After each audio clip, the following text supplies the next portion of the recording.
Right, we've got a fantastic group of people here, fantastic group of panelists from around the world. I couldn't have picked a better group to discuss this subject. I've had to write, I'm going to do them absolutely no justice at all because their bios just are so long, but I'll do my best to introduce them very quickly. So, first of all, we have James Parakh of the City of Toronto Planning Department. James is a licensed architect, 2 architecture degrees and an MSc in urban design. And over the last 15 years or so, he's led the urban design studio that's helped to guide the review of all development in downtown Toronto and the surrounding urban areas. A portfolio, I'm told, which includes 350 tall buildings, more or less, depending on how you define them, extending up to something like 95 stories.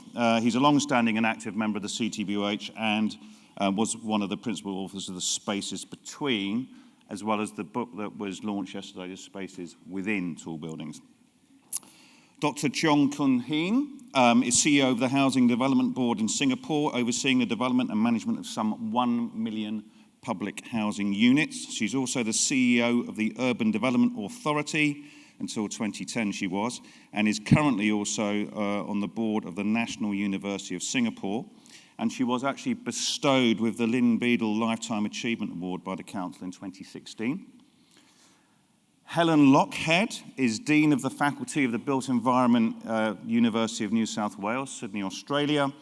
She's held a number of influential positions in state government and the City of Sydney.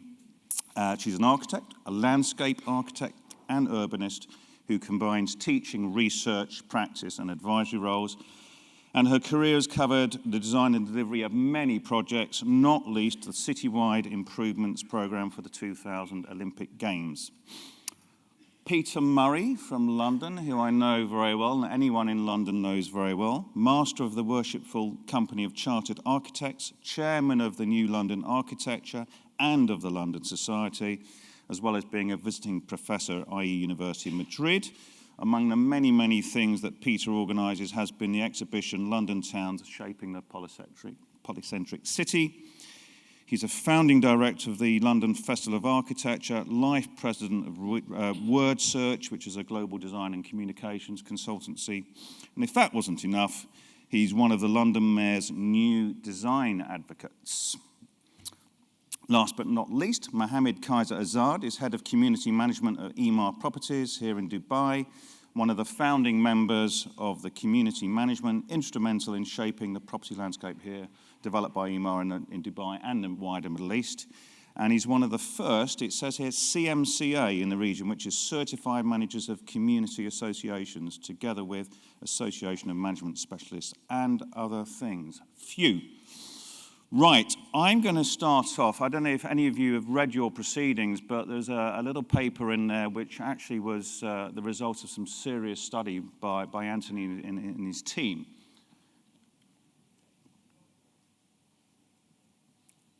Let's go for it. Which actually is on this very subject. Go on, let's go. It's a bit slow. Is it the wrong clicker? I've got a new, I've got my own personal clicker, fantastic.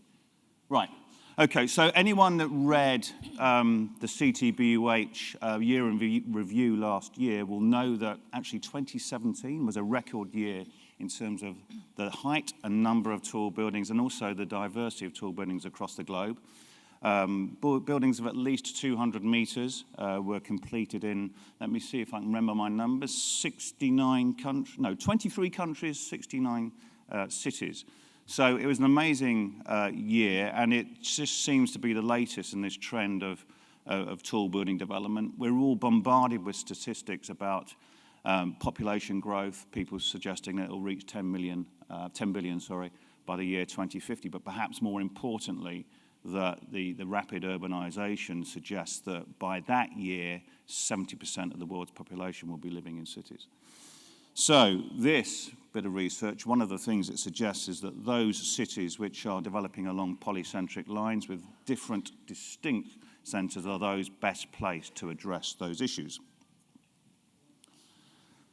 The CTBUH's home in Chicago, of course, is a classic example of a monocentric city. And I don't live or work there, but as a visitor, it seems to work pretty well. But does it? And even if it does, can it continue to do so? Whereas, of course, New York is an example of a major city which has developed in two different locations at least. You have downtown, you've got midtown as well, and sort of the centers of gravity in that city have changed over time. So one of the things that the council's research attempted to do was to define a polycentric city. And, well, you can see it there. It suggests that it's got at least 5 tall buildings in at least 3 different distinct centres, and I'd welcome the panelists' views on that later. But it actually started by looking at the world's 50 most populous cities and then distilling that down into a smaller number using that definition, and it came up and did a bit of more detailed analysis on these 5 cities here, 3 of which, by the way, are the hometowns of our panelists. And Dubai was one of them. Dubai, very unique in many ways, and you could suggest that actually it is a true polycentric city that has actually been developed very linearly along Sheikh Zayed Road, and that stretches something like 35 kilometers from the airport down to the marina area there. And it's unique not just because of the way Manhattan fits into that space, and not just because of the speed with which that has happened, but actually it's been a conscious strategy. You know, this city has developed over a very short space of time, but consciously with that plan in place. So with that little bit of context in mind, I'm going to ask each of my panelists to give a short presentation, which should then lead us on to a discussion, and at some point I'm going to invite some questions from the audience as well. And we're going to start with James. That one there, the big green one.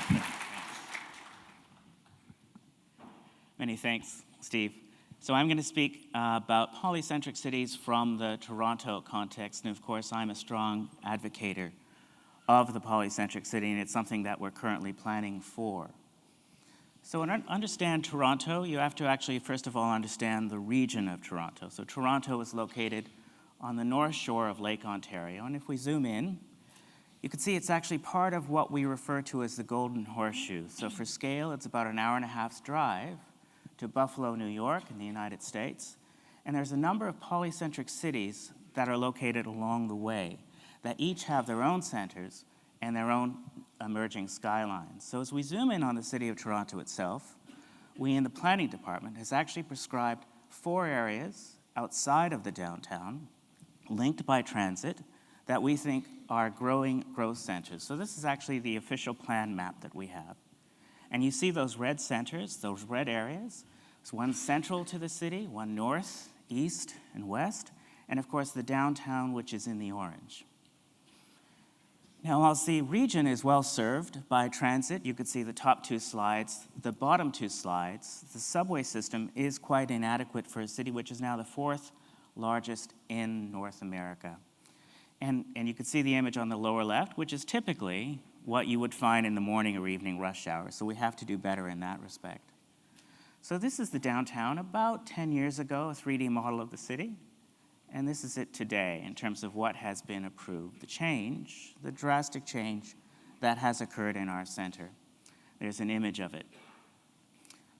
And these are some of the over 100 applications that are in various stages of approvals right now that we're dealing with. So it shows you the growth that we're dealing with, from Frank Gehry's Super Talls on the upper left in the later stages of approval to Google's Sidewalk Labs on the upper right.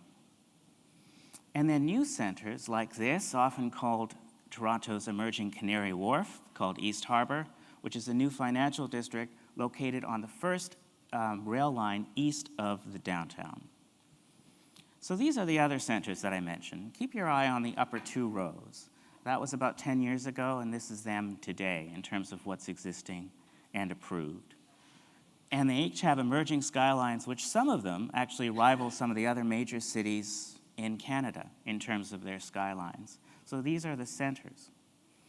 And it's important to make sure that they're well served by transit, and that's one of the things that we are working on. But it's also important they become mixed use and complete communities. That is key for us in the success of a polycentric city. So I'm just going to sum up the ingredients that we have and we think are important for the success of polycentric cities. Good transit access, mix of land uses, including employment, because that, of course, is the key to creating walkable cities. Parks, plazas, recreation, these are things that will help create a livable polycentric city. And lastly, community service and facilities, things like libraries, daycares, very important, and schools. So with that, thank you very much.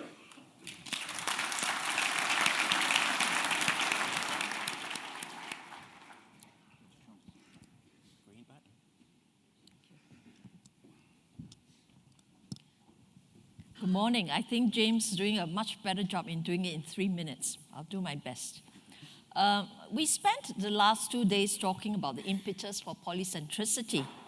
Well, I think there's a need for some reality checks. Does it really reduce travel distance and car driving?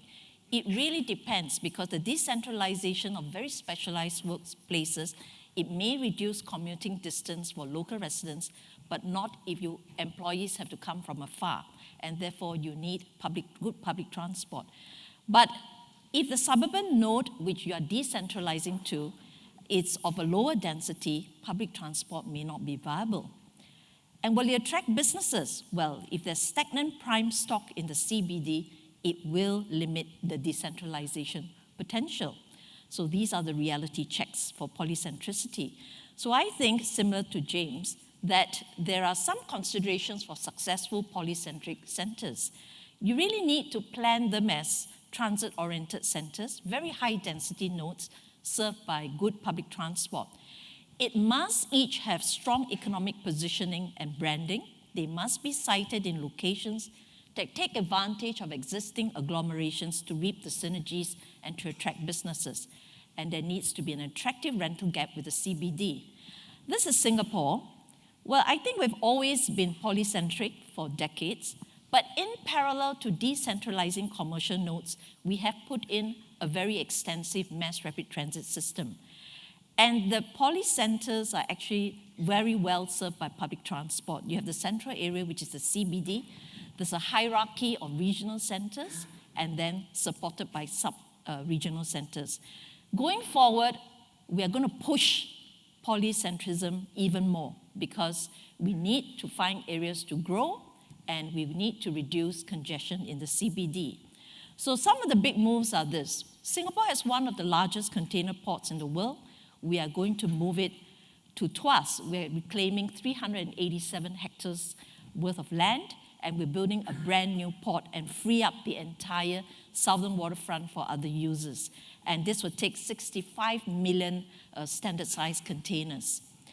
Along the southern coast, we already have 2 universities, a university hospital, and many research facilities. We're going to bring in the Jurong Innovation District, and together with a university, this will focus on advanced manufacturing, urban solutions, and smart logistics. To the north, we're going to introduce another regional center. So the south, you have the South Coast Innovation Corridor. To the north, another regional center, and together with the new university and the Punggol Digital District, which will focus on cybersecurity and digital technologies. And that will form the North Coast Innovation Corridor. And finally, Changi Airport. I don't know how many of you have been there. Singapore, like Dubai, is an air hub. And we have just completed the 4th terminal, and we're already starting on the design of the 5th terminal this year. The tender has been awarded to KPF and Heatherwick Studio. And this 5th terminal will be larger than terminals 1, 2, 3 combined. It will add an additional capacity of at least 50 million passengers throughput annually, bringing the capacity of Changi Airport Hub to more than 100 million passengers per annum. And of course, building around that, there are a lot of synergies, be cargo, aerospace and maintenance, lifestyle users. Even the port will be a next generation port with different types of fully automated cranes. We're going to use data analytics, drones, and driverless vehicles to move all the container boxes around. So this is tough technology. Changi Airport will be similar, and that forms the eastern node. So what I'm really trying to say is beyond just polycentrism, we are looking at reaping synergies from a clustering of these polycenters in order to improve the growth, really reap on the synergies that you can harness out of having these centers together. So I'm running out of time, but we keep talking about tall buildings, and I have to ask the question, must they be tall? I know Anthony is looking at me. Well, I think it depends, right? It depends on a lot of things, whether the land is very costly, whether you have enough land, although I recognize that tall buildings, really the height has a lot of flexibility to expand for tenants who wants to build, who wants to reside in the building, and there are a lot of good things. It's compact, it's more walkable, and of course, as you can see in Dubai, it's iconic and prestigious. But even for Singapore, although we are very small and very high density, I don't think every decentralized commercial node need to be tall. It really depends on the users. But if I'm building a second CBD and we are thinking of one where the high-speed rail is going to connect to Malaysia, if the project takes off, then perhaps it's higher density and maybe taller buildings are built. But probably not around the Tuas Megaport, nor around the Punggol Digital District. So I think what is more important is probably the intensity of the node and the density of the node. The spatial designs is really an expression of the use. So thank you very much.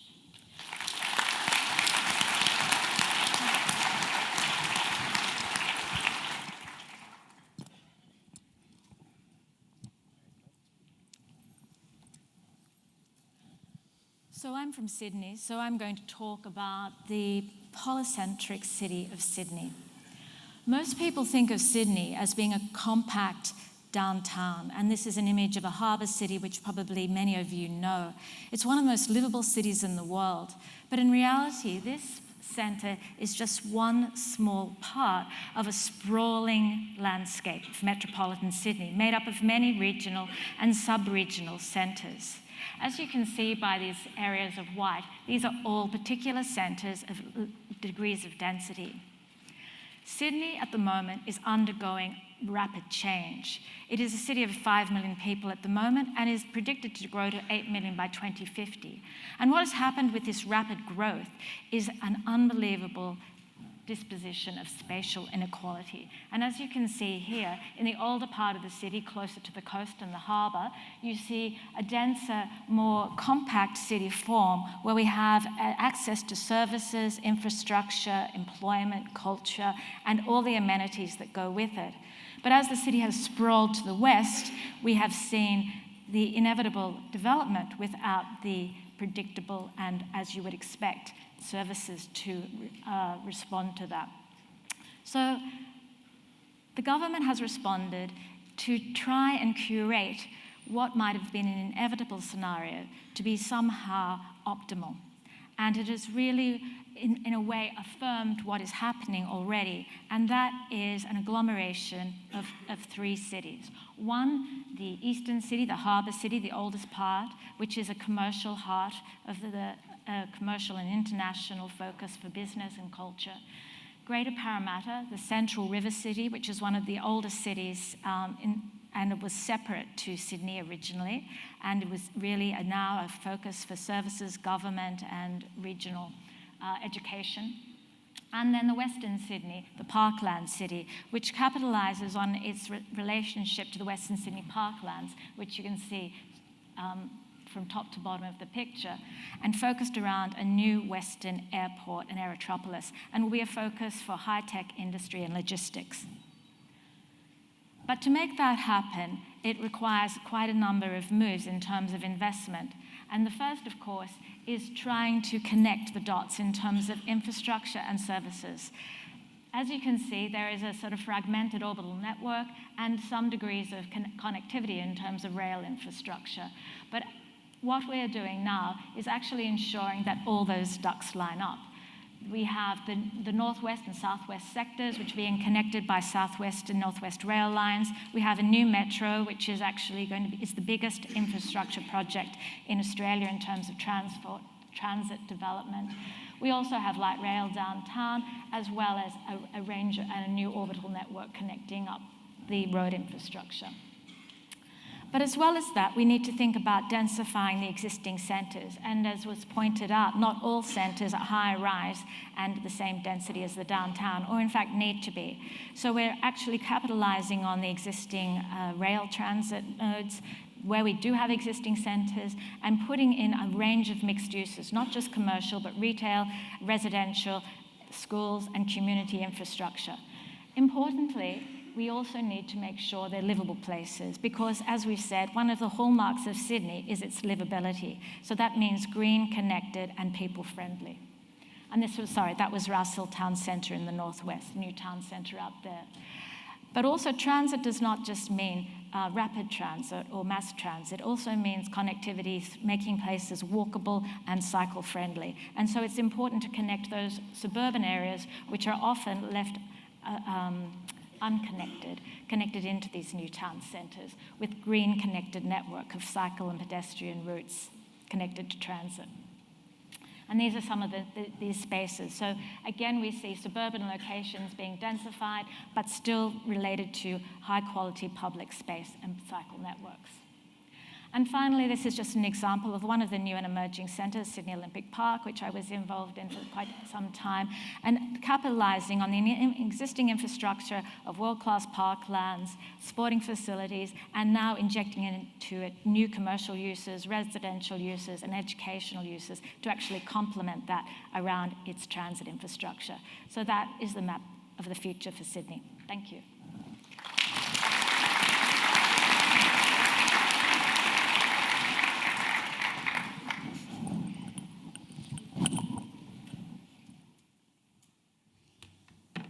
Good morning. I'm going to talk a little bit about some of the broader issues related to polycentric cities in Europe. And as you heard from Steve at the New London Architecture, we organised an exhibition earlier this year, about London as a polycentric city. So we're discussing polycentric versus monocentric. It seems to me there is no argument.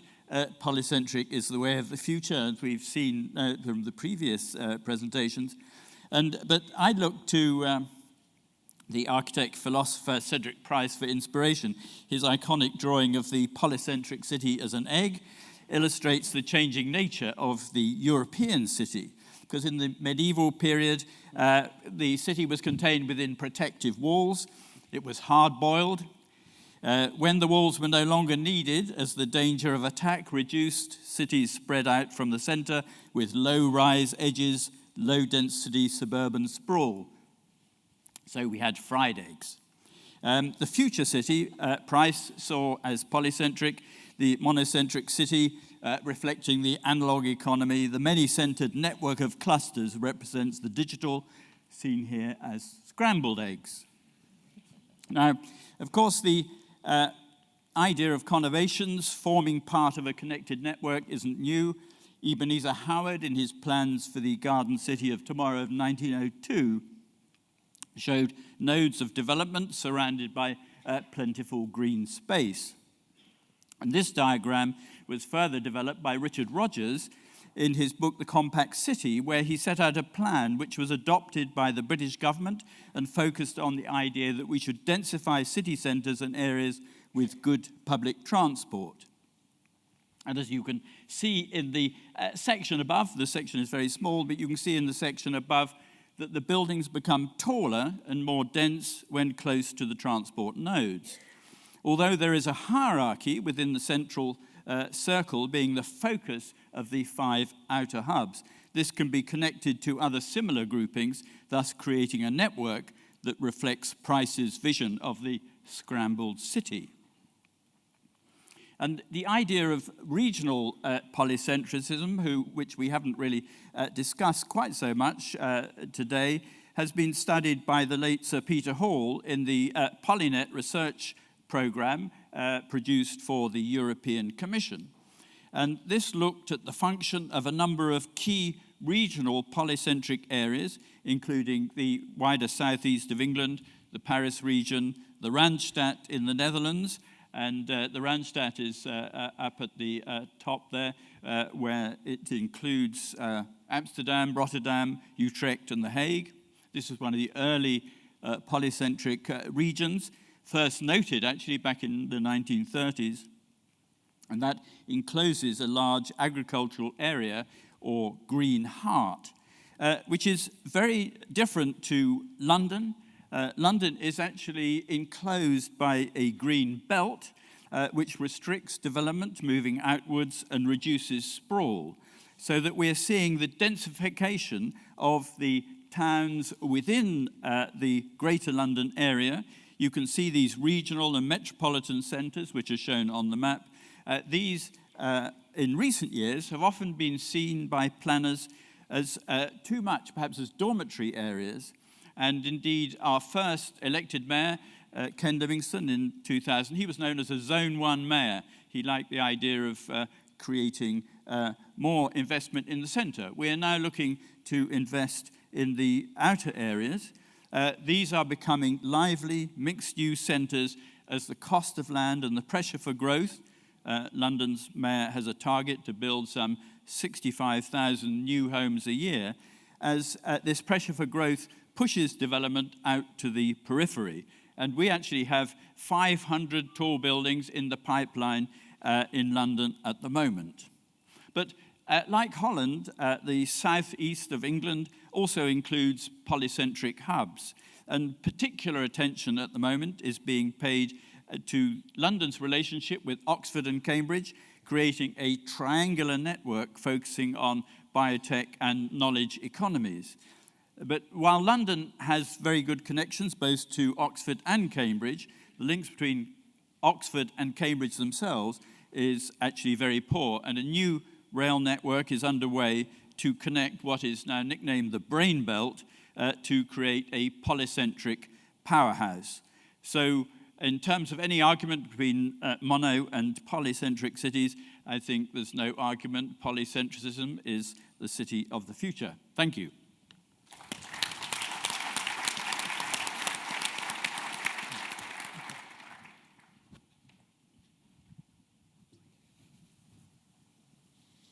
Right. Good morning, everyone. My name is Kaiser. Just to sum up my job in 4 words, I manage properties, people, parking, and pets. We always have issues over there. So just going back in time, like Peter said, cities were small. They were all centralized, and they had all the amenities and features all together. So the world, when it started, it was polycentric. Everything was together. As economic boom happened, diversification of the economy, evolution in infrastructure, we started sprawling out into suburban destinations, getting far away from our workplaces. And that's the cycle of life, that's evolution. But we're coming back to polycentric cities and towns as we go ahead. Now, 9 billion world population. There's lack of sustainable space, more population, housing demands. We are seriously affecting the environment by expanding into more areas and depleting natural resources. So the solution to that is vertical polycentric urbanism. Burj Khalifa is a beautiful example of a vertical city.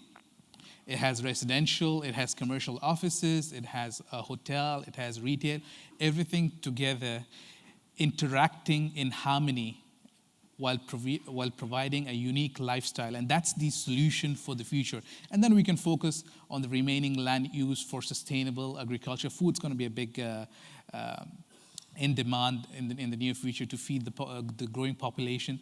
So there is a real need to save more land and focus on polycentric urbanism through tall buildings and create that community harmony and spirit as we move along. Community centricity, as I was giving an example of Burj Khalifa, how the different components within the building interact with each other. You know, the MEP systems are all unique. They're all supplying these, the entire building. Of course, they had to become custom built for such size of the building, but then it just gives the overall holistic approach that all different components can live together and work together. And does anybody know the average time a person spends in traffic? 3 to 4 hours a day? Make sense? Maybe some more. So the quality time you'll end up spending with your family, for yourself, just boils down to maybe 2 or 3, 4 hours a day, which is not enough for you to give yourself and your family. And again, the solution to this is if you work, live, and play together in the same destination, you have a lot of quality time that improves your overall well-being. And of course, ease of transportation. We've seen major development in vertical transportation, autonomous cars, hyperloops. There's just n number of things that the world is evolving and gearing towards. So the transportation element will also ease down, traffics will reduce, and it'll just be a better place to live in. And with that, I'm done. Thank you.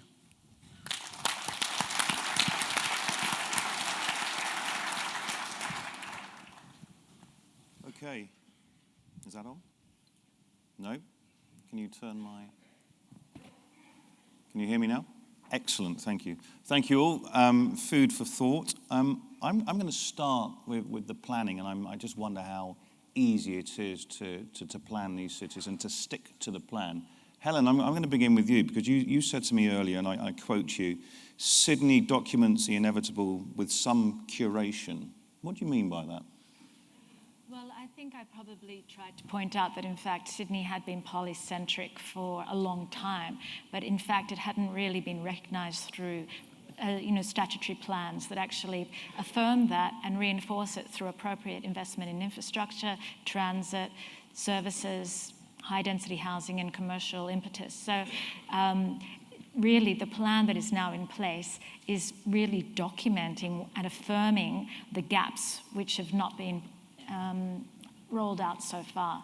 So they're there, the centres are there, but they, as I was also trying to point out, there's a huge spatial inequity in terms of investment in the appropriate services and infrastructure to support those centres and make them really thrive. And that's about retrofit. James, in Toronto, are you continuing to plan and stick to the plan, or does it evolve? Yes and no. Certainly the plan evolves. We have those dedicated centers, and we're seeing a lot of growth, as you saw, in those centers. But every once in a while, we have an idea that comes up that was not part of the plan, and we work with that idea. East Harbour, which I refer to as Toronto's Canary Wharf, was actually, we were approached about 2.5 years ago by a developer and a landholder that bought a big industrial site, one transit node east of the downtown. So we have been now working with that landowner for the past 2.5 years to achieve zoning approval on a new financial center, which makes perfect sense. It was not in our 2006 plan, but it was important to do, and it's the right thing to do. So plans do adopt, plans do change, and we recognize that change. To Cheong, from Singapore's perspective? Well, I'm an architect planner and I believe in planning. But it's about the process of planning. It's not about one single plan. It's important to have some idea of where you're going, but it is also important that you are flexible enough to change when things require to change. Sticking to the plan is easier said than done, because I have been involved in some other cities where you can do a beautiful plan, but the plan keeps changing. It's fine to change the plan, but I think you have to remember the objectives of the plan. And when you change, some of these objectives should not change. The other thing, it's important to plan long-term is because you need to build the infrastructure. You need to build the infrastructure to service many of these new centers that you are going to build. And it's not just infrastructure, but you want to build communities, you want to build housing around some of these. So it's really very important. I mean, in my experience with some other cities, I won't mention where, you could start with 2 polycenters, and then within 5 years there are 10. And then you keep building, but nobody is really occupying the buildings. So it doesn't mean that you build and they will come. I think that is something we want to ask ourselves, because I look at the pace of development in many, many cities.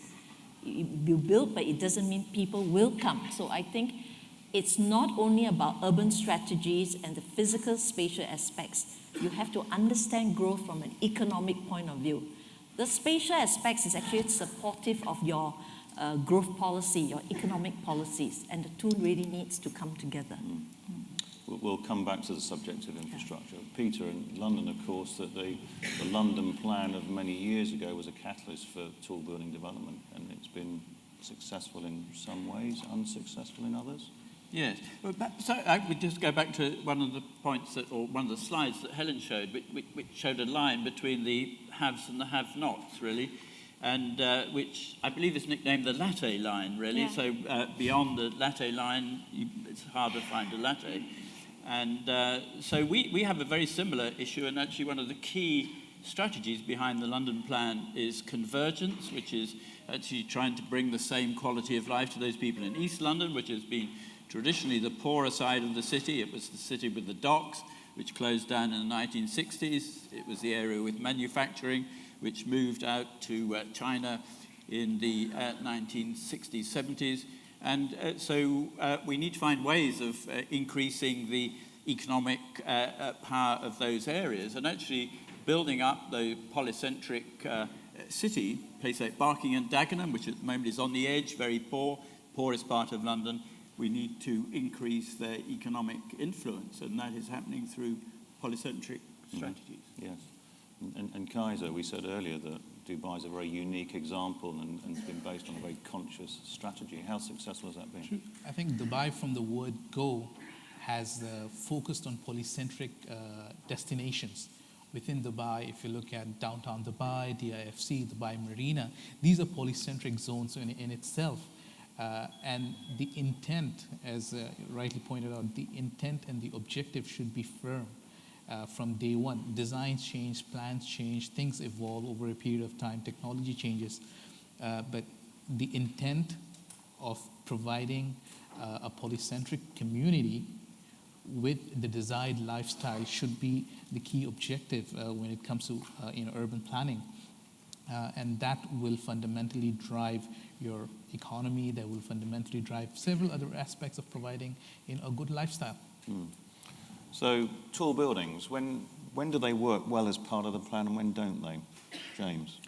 Well, we always strive to, I would say always, when they're in the right place and when they're designed in the right way. And one of the things that we have always talked about is the importance of the first 5 floors. Because when you get the first 5 floors right, then you know that the building is contributing to the center. You know that the building is contributing to the public realm. We always strive to create these walkable centers, whether it's the downtown or whether it's outside of the downtown. The goal is always the same. And of course, we also want to make sure that we have high quality of life in these buildings. So we do want to make sure, and we have guidelines that talk about generally how they should be designed, including how far apart there should be spaced and how many there should be in an area. So these things are also key in terms of creating a high quality of life, not just for the people that live or work in them, but also in order to get sky views and natural light to the public realm below. Dr. Cheong? Well, I'm not obsessed with tall buildings, even though I come from Singapore. I think it's far more important to actually have that layer of urban design. At the urban strategy level, you've determined where your various centers are. But at the end of the day, the human being doesn't change. It's the same scale. And so when whatever types of buildings we design, we really have to remember that it's about planning centers for people. Yes, for business, but also for people to live, work, play, and to learn. So I think the urban design layer is very important. The tall building is a consequence of the urban design because you want an identity, and therefore you put some taller buildings there. And of course, there's also the real estate side of the house. But the urban design actually shapes the center, and it brings in public spaces, it makes the place walkable. People want to be there because you don't really want to only be in a tall building that's 100 floors up. People interact. People need to get down to the ground. And I would advocate a lot more consideration for urban design. But as a consequence, of course, the tall building gives it identity, it gives it an image, and it gets fantastic views. Urban design actually also brings great real estate value. I was involved in the planning of the Marina Bay before this job. And we were very conscious that there were a lot of public spaces and greenery. For Singapore to yield almost 100 hectares of land of greenery right in prime space in the middle of the city is a big sacrifice. I had to convince a lot of people. But the value in which he brought to the city was immense. And almost every building will have a green view. And it brought up the real estate value. So I would advocate strongly for thinking through beyond planning, urban planning strategies is about urban design. Mm-hmm. Helen, from your perspective? Look, I would wholeheartedly affirm that good urban design is good real estate. If you have a high quality public realm which is connected, accessible, green and lively, then you'll have good property values. And I don't think tall buildings are the only solution to density. We know that we have many, many high density cities throughout the world which have an energy and vibrancy with being 6 to 8 stories. So it's not inevitable that we have to have tall. I mean, for me, the real reason for having tall is usually because of land value and for landmark iconic status. And so it's part of the equation, but it's not the only equation. And I know that, for example, in Sydney, when we're talking about many of these urban centres, the ones which are closest to the most connected transit hubs do have and support much higher density in terms of high-rise buildings, but there are other ones which are equally connected and vibrant and dense on less connected transit routes, which have low-rise buildings. But obviously you need a certain degree of height to support density and to support the multiplicity of uses that you want to make a place which is able to support local employment, residential, community infrastructure, and other services. But it doesn't necessarily have to be tall to do that. Mm. And Peter, I mean, London still fights emotionally with tall buildings, but you said there's a pipeline of 500 potentially on the way. 500, yes. They're tall buildings for us, but tall is relative, and they look very small here. But we take 20 stories as tall because London is essentially a low city, so a 20-story building does actually stick out quite a lot, and it is the general height of public housing schemes, so people can relate to 20 stories. We do regular research on how many tall buildings are in the pipeline. Our first research was in 2014, where we came up with 213 towers in the pipeline, and everyone was appalled and shocked, and they said, how can this be happening in London?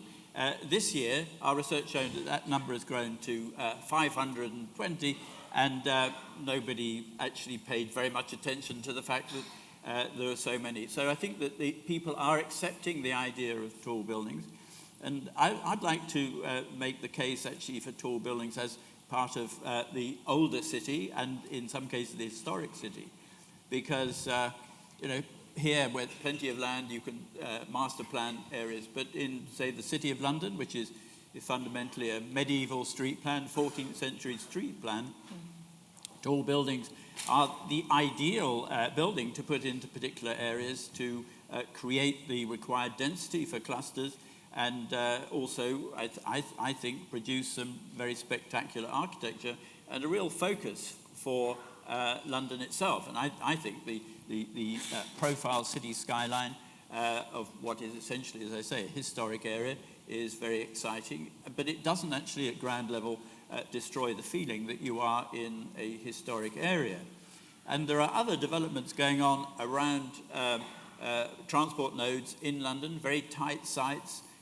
One tall building recently completed, again small for here, but about I think 48 floors on a half a hectare site next to a transport node, a housing scheme, a site which normally would be developed with 2 semi-detached houses now has 250 units on it, and that is the sort of density that we need to create in the centre of London in order to deliver the 65,000 homes that the mayor has to build. Mm-hmm. And Kaiser, Dubai, obviously more accepting of tall buildings, but... Well, for us, if it's 30 to 40 stories, we don't call it high-rise or tall anymore. It has to be something bigger and taller. But when it comes to the overall urban planning of what goes into a tall building, there has to be quite a few elements of communal space within the vertical high-rise. We have several family function rooms, sports areas, where people can get together as a community and live in harmony. I think that has to be design intent of everything for any development, not just high-rise, low-rise. Across, there has to be a communal space, public realm. Even with Burj Khalifa standing tall and high, we have an amazing public realm around it. Access to transportation, green spaces for kids and families to enjoy themselves. So all of this inclusive should factor into any design or any build intent, for a successful tall building. Mm-hmm. So I've got one more sort of subject I'd like to test with you. So I'm sure lots of questions out in the audience, so be ready, because after this next round of questions, I'll be coming to you. But infrastructure is obviously critical, but what do we mean by infrastructure? Because it's quite a wide subject. But how easy is it to develop the infrastructure and these high-rise hubs at the same time? Because these major pieces of infrastructure take time and investment. Which comes first? James. Well, as I mentioned, sometimes the development comes before the infrastructure, and the infrastructure has to catch up. Regionally, the downtown is extremely well served. So we have a regional transport network that connects downtown Toronto, and the city and the three levels of government are investing over $1 billion in our main Union Station to accommodate that growth. We're adding new transit lines. Some of the first subways in Toronto were built in the 50s. And they didn't really expand for many decades, and we're finally catching up. We have in 2 years' time a major east-west line that will connect a number of centers. But until then, what you're seeing is the image that I showed today, overcrowding platforms, and you can continue to expand the subway systems outwards, but unless you have multiple centers, then you're just going to get overcrowded platforms. Other issues that we're looking at in terms of infrastructure are also pipes, drainage, sewers, overcrowding. With climate change, we're seeing a lot more flooding in the downtown. So we're catching up on that regard as well. And then also electricity. A whole new substation is being created downtown Toronto to accommodate the added need. So infrastructure in a multiple way is occurring. It's being planned for. But we are a growing city, and we are growing quite rapidly in terms of immigration. Canada still encourages immigration, and a lot of that growth is either coming to Toronto or Vancouver. So how do we catch up with that growth and still maintain a high standard of quality of life is certainly one of our challenges. Mm-hmm. Dr. Cheong? Yeah, so I advocate long-term planning, because when you plan very long-term, you are likely to be able to anticipate the infrastructure that you need. And also resources, because most cities don't have the money. But if I tell you that, look, I need to have this rail line in 20 years, you probably can start saving now. So being able to look long-term is quite important. Well, there may be some skeptics here who say, but only Singapore can do it, right? Because the politics are very complicated. But cities, the backbone of cities don't change very much, even if the mayor or the politician changes every couple of years. The city needs certain types of infrastructure. So I think if the city, and this is about good governance and good institutional capacity, if a city has good institutional capacity, it will be able to do those plans, even through several jurisdictions or political changes. And the city can anticipate the type of resources that you will need to bring in infrastructure. I mean, beyond rail lines, James is absolutely right. I think with climate change, even for Singapore, we find that places get flooded a lot faster. And so we have to look at ways to slow down the flow of water to channel off the rainwater runoff. So you keep changing.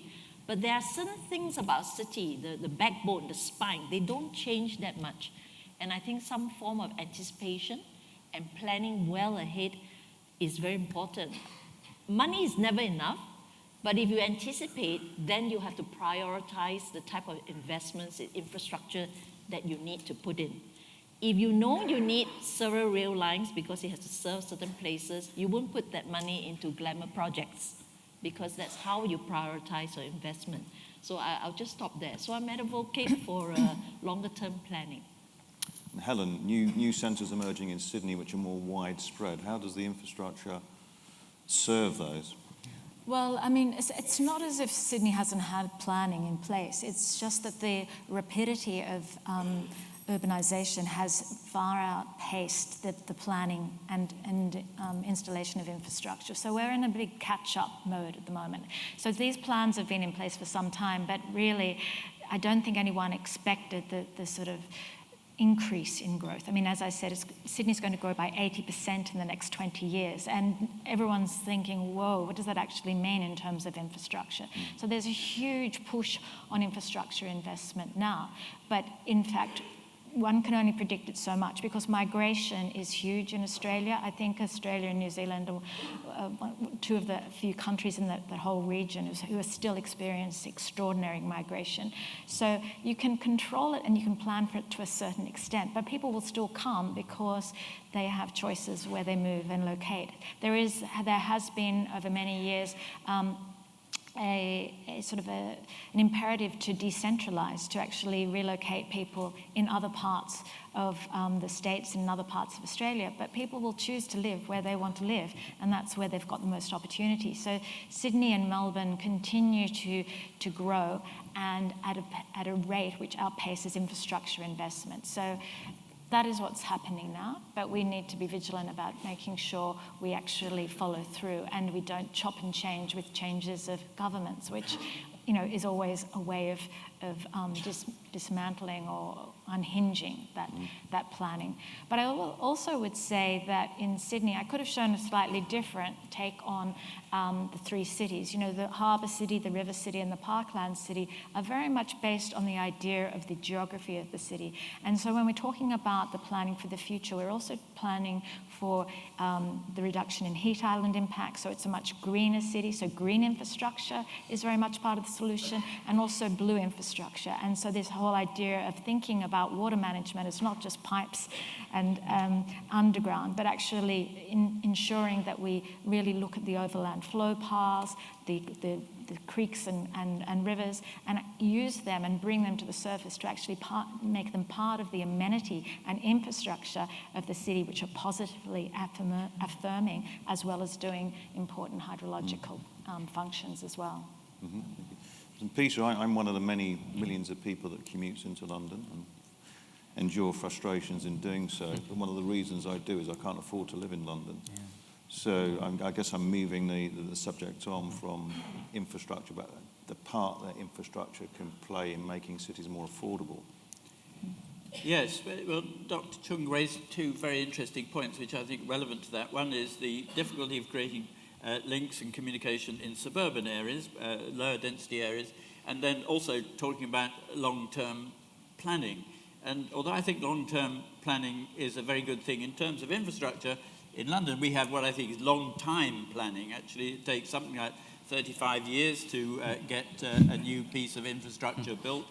The democratic process, the funding, all those issues take an awful long time to happen. And actually, sometimes I think it can't keep up with the changing way that people live in the city. And when Uber revealed its movement patterns in London, it allowed us to access its data, and it showed that while quite a lot of people moved into the centre, there was huge demand for young people to move around the periphery. But we actually have very little good orbital transportation. Most of our transportation comes straight into the centre, so to get round a bit of the quadrant, you have to go into the centre and out again. So that demand is there, and I think that maybe instead of heavy infrastructure at the future in outer areas is on-demand transport systems of various kinds, which are on their way very fast. But we also have to change our legislation, because actually at the moment in London there is a law that says that for every bus route you have to have public consultation. So it's very difficult to have a bus route which changes every 5 minutes and have consultation on where the bus should run. So we have lots of ways of running the city we have to change in order to meet these disruptive technologies, which I think will actually solve some of the issues that we're looking at the moment. The Kaiser, perhaps less consultation in Dubai, but equally frustrations if anyone gets in a taxi here. It links to again, what I was discussing earlier is the intent and the vision. The way I would break down infrastructure is you have the services which are required by the buildings like utilities, sewage, etc. And then you have the other side of the infrastructure, which is your commuting, your roads, your transportation systems, and both go hand in hand. Because if your underground services, if your deep services are not connected, then you can't put a road on top of it. So there are that balancing act that needs to go in to make sure that both play an important role hand in hand. And the end result is to service the areas, the destinations of the cities or the towns where the services need to go to. The planning element needs to be future-proof, and whatever is being done should be future-proof. I know we cannot be 100% future-proof, but at least some sort of a strategy to make sure that we understand the demands and needs of the future and build and design accordingly.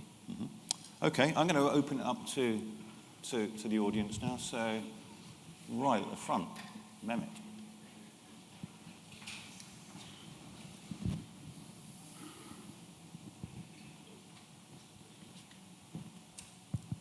Hello? Yeah. Yep. My name is Mohammad. I'm the country leader for CTBUH for Turkey. Now, I can consider Istanbul being one of the polycentric cities as well, and we have seen secondary business districts arise over time organically, and as a mega projects owned by a single person. So what are the advantages and disadvantages of these approaches for such developments? You get that, James?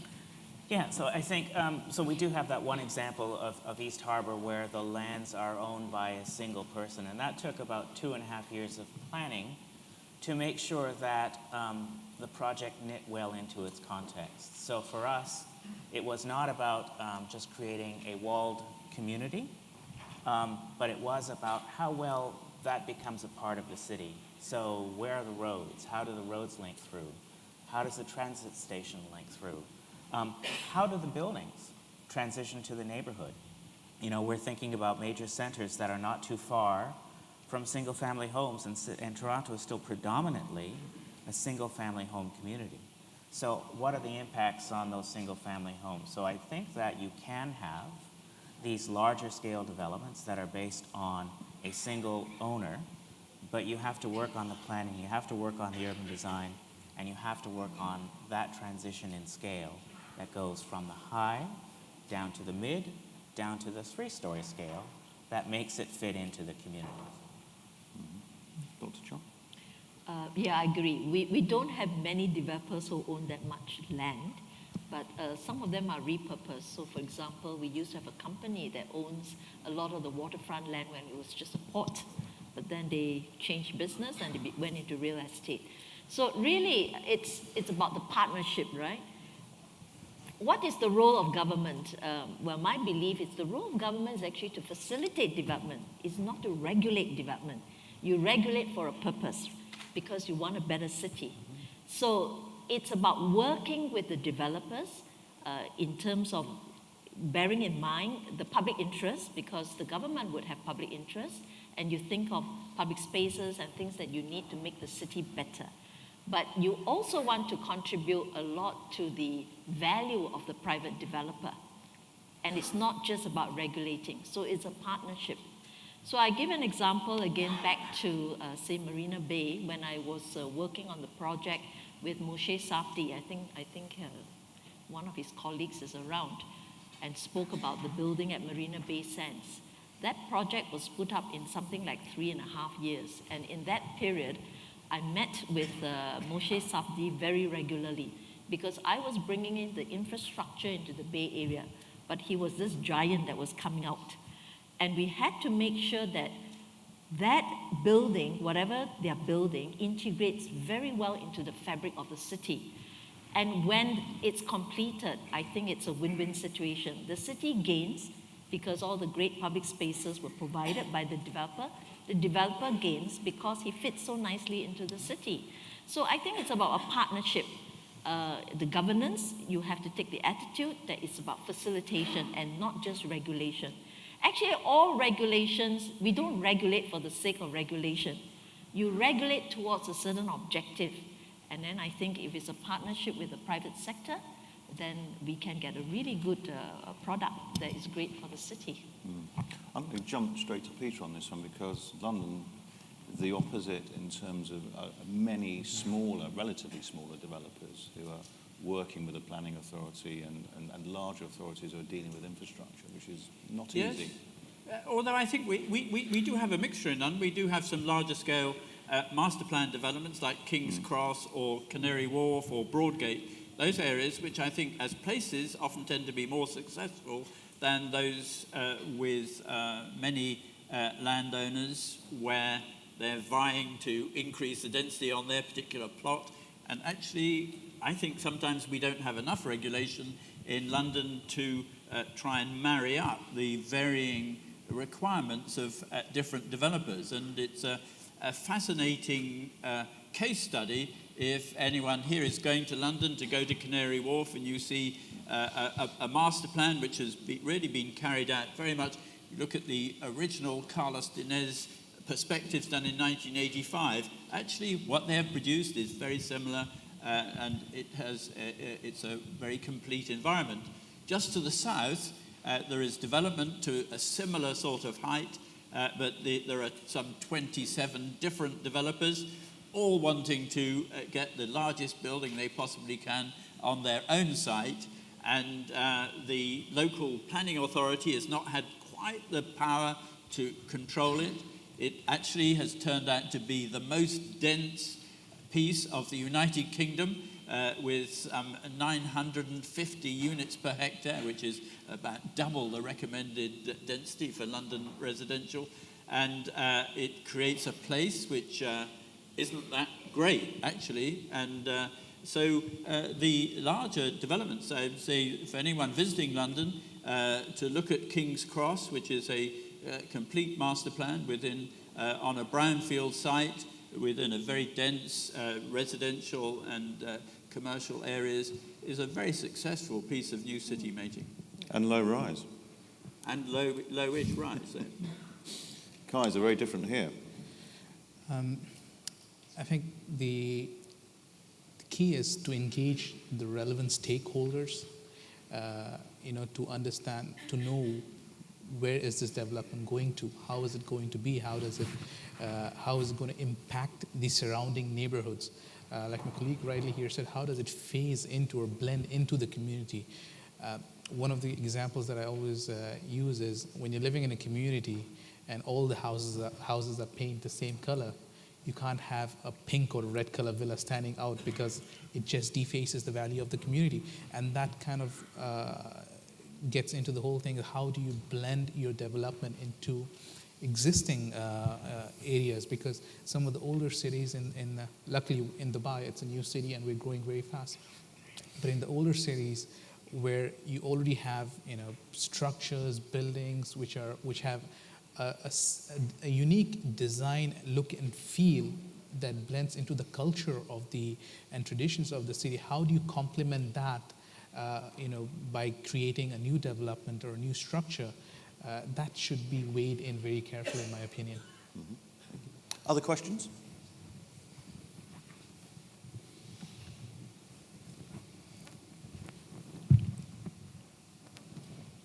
Jun Palafox, chapter representative from the Philippines. My question is inclusivity. You create so much values, real estate increase in these centers, and the employees are excluded. Dubai, for instance, I was talking to the taxi driver yesterday. Most of the employees around this area live in Sharjah because they are priced out of the new centers because of the high value creation. Can we have inclusivity in these new centers? At least housing for employees, or social equity. So that was my earlier point about affordability and exclusivity. How do we address that? Helen? Look, when we say good design means good real estate, it doesn't necessarily mean it is it's the top value. It just means that it's a good for everybody, and so we need to invest at a baseline level in the public domain for the benefit of everyone. The same way we need affordable housing policy, we need equity of access to transport for everyone, and not everyone can afford Uber. So it's not the solution to transit for young people, especially like in areas of Western Sydney where it's much lower densities. Uber just doesn't actually operate to the same way it does in downtown Sydney. So I think a good quality public domain is about something which is what we would expect for any civil society. And there are many places where we just don't have the basics, like footpaths and easy access to cross the street, or safe places to walk at night for women, and local parks for children. So I think these are not talking about plazas with extraordinary lighting and water fountains and beautiful stone paving. We're just talking about the fundamentals of a civil society. Can I just add on to what Helen said? And I fully agree with you. I think when we plan centers, it's really not just about the business aspects. It's about building communities. So I recall when I was doing Marina Bay, we were very mindful that you want to attract families and ordinary people to use the public facilities there, because we had a lot of banks, and we didn't want people to feel that they don't belong. So in the type of placemaking and programs, actually people can go there. So people actually go there and fly kites and have a picnic. So that's maybe a good test of whether the polycenter that has been built is successful. Is how do people actually use the place? So maybe that's something to think about. I think if it's an attractive place for people to live and to work, it's an attractive place for business, because your employees will want to be there. Otherwise, why would you want to work there? Because your family is not going to enjoy it. So I think it's really about, a lot of the discussion about mixed users and being very mindful of planning for a real life community. That to me is quite important. And the word that I would add to that is complete community, and I'm sure you will agree, in terms of where the office nodes are, where people want to live. And I think affordability is key, and I think it's the one issue that's probably also common to all the cities that are represented there, and also many of the cities that you come from, is affordability. It's one of the key issues for us in terms of how we plan.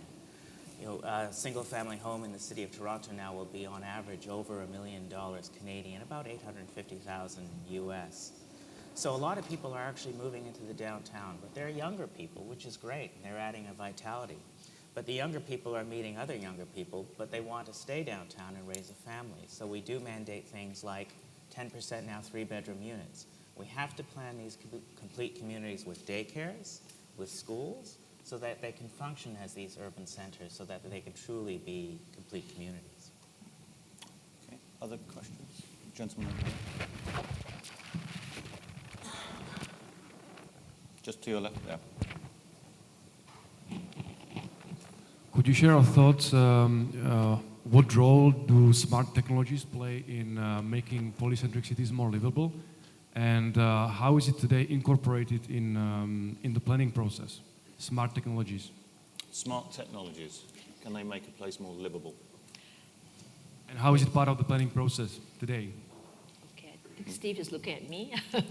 Well, we have an aspiration to be a smart nation. I think we're only at the beginning. Yes, it was in the newspaper yesterday. Was it? Yes.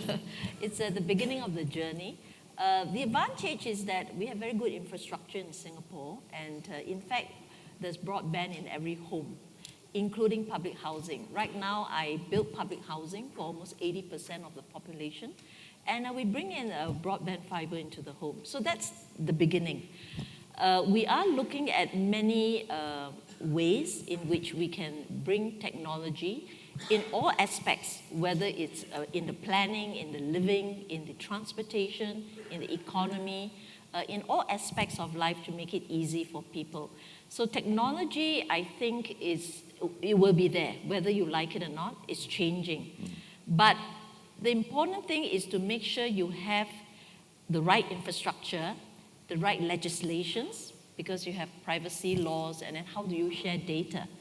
And there must be commitment from the government. I think yesterday there was a talk, and someone said one of the ingredients for really a successful smart city is there must be commitment from the top. If not, how do you share data? You can't. So I think a lot of these things are in place. It's also setting standards. A lot of people forget, actually there are no real standards in the world, and that's the problem. So what we're trying to do is to set some standards that all devices are interoperable, and you have to be open in the data sharing. Otherwise, you just cannot build a smart city. But there is one other aspect I feel is technology, we have to be careful. It is actually not for technology's sake. People must benefit from the technology, and it's also about teaching people about technology. Actually, the best technology is when you don't realize it's there.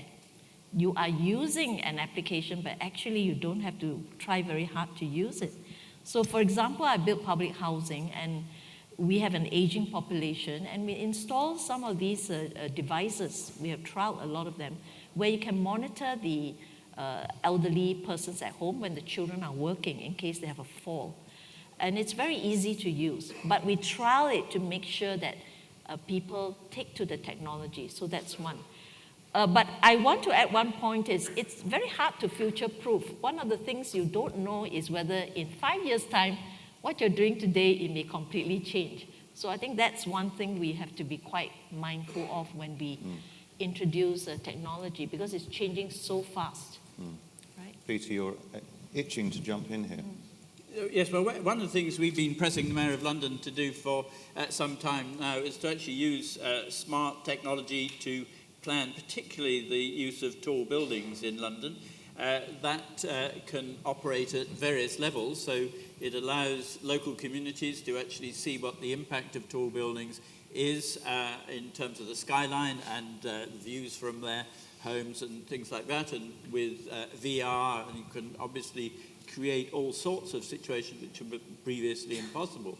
But I think almost more importantly, and I think one has to, as you say, there's a lot of debate about tall buildings in London, but you need to convince people actually the ground plane, the experience at street level is going to be a positive one.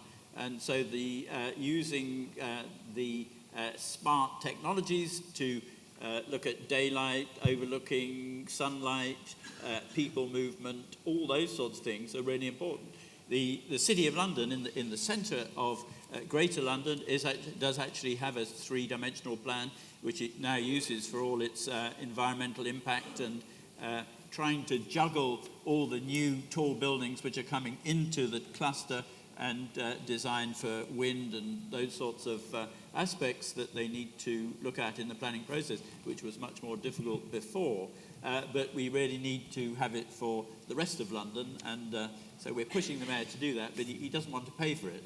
I believe Singapore is way ahead of it, and you spend a lot of money getting that together, and we need to spend equivalent amounts and have that operating in London too. Actually, we chipped in the data. Everybody chipped in. And just to add on to Peter's point, we've just almost completed a digital twin of Singapore. It's called Virtual Singapore. So every building is mapped. So now I have to look into how we can better use that map. And there's a lot of possible applications, exactly as Peter said. We are doing a lot of environmental modeling so that, we are a very hot tropical climate, and we actually need the winds to come through. We're not like Chicago. You probably don't want the wind, but we love the wind. And we're looking into solar irradiance. So by having the digital twin of the city, you can actually model it. And you're absolutely right, particularly for tall buildings. I think, what's the effect? And of course, we have many tall buildings, so that's very useful. I think also, smart does not necessarily mean ubiquitous technology everywhere. I mean, I think the power of data analytics in planning and actually having high-performance architecture and high-performance built environments because of the technological understanding that we have now. For example, in terms of heat island, in terms of capturing water, in terms of making them much more low energy, more efficient, and all the rest of it. Often the answer is still quite straightforward, but it's understanding how we actually make them more high-performing, and we can keep on iterating and improving and making much better high-performing cities. And I think that, for me, is the balance between thinking technology can solve everything and actually harnessing the power of technology to solve what needs to be solved. Kaiser, I mean, Dubai's been at the forefront of some pieces of innovation. It's a very interesting topic and very close to my heart on how smart building can help in building management. And that is one of the key fundamentals to drive efficient maintenance, energy management, ensure the people in the building live in a very comfortable area. Like one of the things that I'm personally working on right now is to install weather sensors on top of the chillers. So it can read the temperature, the relative humidity, it can gauge the wind direction, and then control the set points within the building so that the building is operating in a comfortable environment. Plus looking at also using the wind sensors and other sensors to detect the condenser coils in the chiller and automatically clean them through robotic arms. So there's so many ways that smart technology not only helps inside the property, because we hear the word smart homes a lot, but the concept of smart buildings is slowly picking up. And like you have your building management system, which is the heart and soul of the building, connected with all the devices, and there are different logics of failure. You can bring in machine learning, you can bring in artificial intelligence to drive predictive maintenance. So before an asset fails or an equipment fails, it can relay signals to you that, hey, I'm failing. I'm about to fail in the next 2 hours or 2 days. This is my diagnosis. This is the prognosis. This is where the spare parts are available. There's so much that can be done around technology and building management that it's just unbelievable. And that's what we all are gearing up towards. Mm-hmm. Other questions? This one here. Yeah. Rodrigo. Hello, Rodrigo Carazo from the Costa Rica CTBUH chapter. So I have a question. How do we ensure that new polycenters don't contribute to urban sprawl, even though that they have a high vertical component, but it's a worry about what's going to happen with these polycentric cities? So how do you create new centers whilst avoiding sprawl? James? Well, again, those ingredients that I mentioned are important. And one is that they have to be well connected to transit. They have to be complete communities and walkable amongst themselves so that they can be self-sustaining. It's not that you would live and work in that center necessarily, but the fact that you could live and work in that center.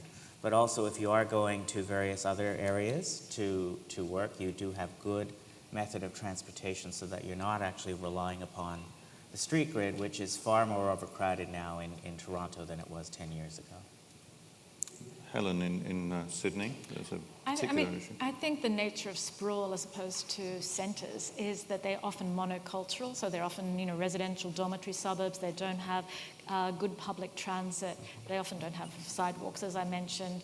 You have to drive or bus it or whatever to places of work. They don't have access to as many school choices, et cetera, et cetera. So, as James has said, the definition of a centre is something which is complete and it has all those options embedded within it. If it doesn't have those, then it doesn't matter whether it's a medium density or very high density. It doesn't really fit the bill. I think they're quite different. So Peter, in London, a congested infrastructure, difficult relationship with tall buildings, protection of the green belt. How do you reconcile all those things? Well, I think it's interesting talking about suburban areas and how do you create more density there. If you look at London, I was talking earlier about the difference between West London, the wealthier part, and East London, poorer, with a lot of new communities.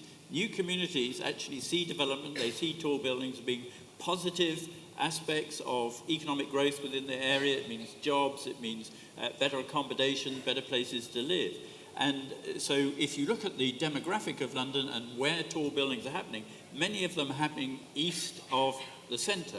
And I think that actually if you go back to London, talking about long-term planning, go to London in 20, 30 years' time, the really active economic places will be in the east, because those will be new businesses, new environments, more efficient environments, whereas the lower density sprawl, full of NIMBYs who don't want development to happen in their backyard, those will be the places which will be down at heel and the places which actually will need to be regenerated in years to come. What will that mean for the centre of the town?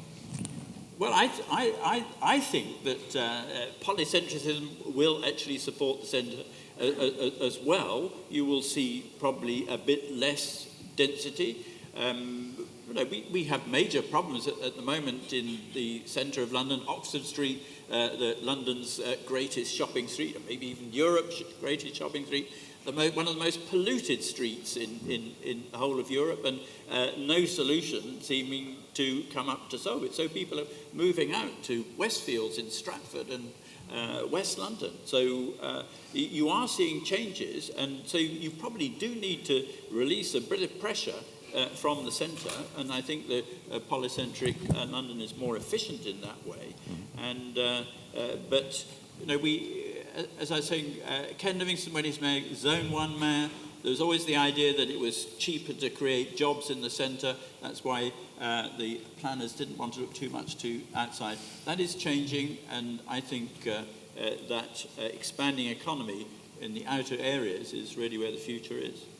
Can I just add one comment to what Peter said? Actually, what you said bring out something for us to think about, especially cities that are more mature. When you start to develop other centers, and of course they're brand new, you build them new, and they are state of the art. They've got, they would be very good living environments. The danger is that your older centers should not die. So there is a need for the rejuvenation of the older part of the city or your traditional CBD. Otherwise, there's also a hollowing out. So really, again, I come back to planning. There has to be a balance and an understanding of the CBD, the central CBD that you have, relative to the other polycenters. And what is that relationship? So even for us in Singapore, as we plan for new polycenters, I'm very mindful that the city center needs to continue to thrive because there's a lot of investment there. And from an identity point of view, that represents the city. So that's something we will also need to think about as we balance many centers with the original city center that we have. Peter, you wanted to come back? Yeah, I'd just add to what I said earlier and go back a little bit in time to Canary Wharf. When Canary Wharf was first proposed and developed, the City of London in the centre was very wary of that. It tried to protect its own occupants, stop people moving out there. It thought that this was actually bad for the centre. But actually what the construction of Canary Wharf did, it actually supported the centre. It allowed London to then become Europe's financial centre. If Canary Wharf had not been built, we would have not had the accommodation and banks would have moved to Paris or Frankfurt or somewhere else. So actually that, the polycentric nature of delivery of somewhere like Canary Wharf was very positive for the centre as well. Thank you. Other questions?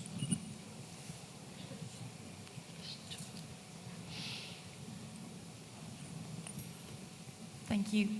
My name is Henrietta Egg and I represent Jotun. I have a question for especially Helen.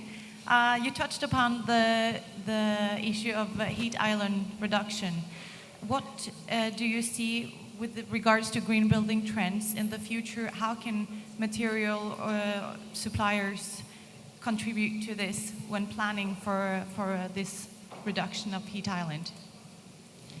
I think it's a multifaceted challenge, and it starts with urban planning. It starts with actually ensuring that we design our streets and public places to actually capitalize on cooling breezes, to orient our buildings in the right way, to actually be cool in summer and warm in winter. So it starts with the fundamentals, as well as green infrastructure and green streets. And also water is extremely important in Sydney, at least, I know. But obviously, new materials and new technologies are also incredibly important.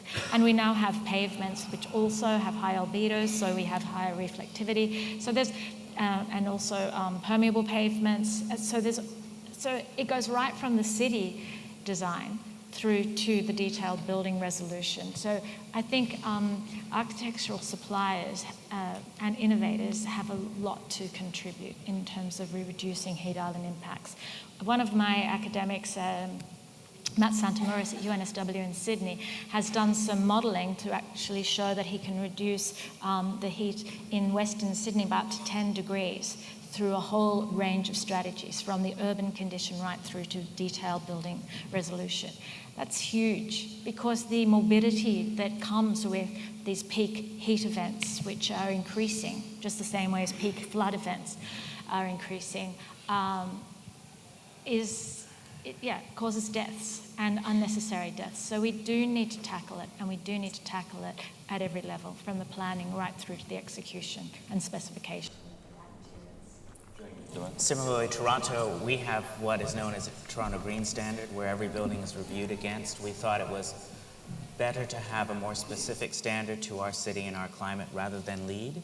And that speaks to a number of similar things in terms of reviewing every application for albedo paving, but also we have a pioneering green roof bylaw, so mandating a certain percentage of the roofs are green, sod, not accessible, and that helps with things like cooling, that helps with things like water runoff and capture water. So all of these things are very much important for us as well. Okay, we've got a few minutes left, time for one, maybe two more questions, although I've got one myself.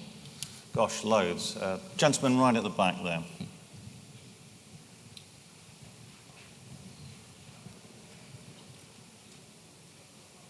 Hey. Can you hear me? Oh, good. Robin here from Siemens. I've been in Dubai for about 20 years now, this is a great panel, great discussion so far. I wanted your thoughts on on the Dubai planning, because in the past 20 years, I've seen amazing things done in Dubai. The cityscape has changed tremendously. There's mini cities the Marina, downtown, prominent one, Jumeirah Lake Towers. What kind of feedback would you have for a city that's growing at such a rapid pace, where regulations and speed of city building is going hand in hand? And second thing I would like to ask you your thought on is, what is it that you would recommend, the one thing that you would recommend that would impact the city's livability, the ease of moving around the city, in a big way? What would impact it in a big way? Mm-hmm. Does that make sense? Kaiser, one for you. All right. On your second question, ease of transportation, there are massive transportation plans to make it easy for the general public to move around. The metro lines are being expanded. You have water taxis. You have a lot of other public buses in the city that are helping to ease movement. The expansion plans of points, pickup points across the city is being increased. And if you know, the city is going more towards the south. Yes, the new Dubai, as we call it. And these are shaped, keeping the polycentric theme in mind, where your accessibility to various facilities, amenities, workplace can be combined within one livable zone. And going back to my previous words, like creating the whole community, as Dr. Cheong also rightly pointed out. So there is that element. Yes, the beauty of Dubai is in just 40 years, where has the city come from and where is it heading towards? Several other countries and cities in the world have taken, centuries to come to where we have in the last 40 years. So it's a whole evolution process. I wouldn't call it an evolution. We're actually revolutionizing how city planning and city development works, or should work, the fast-paced.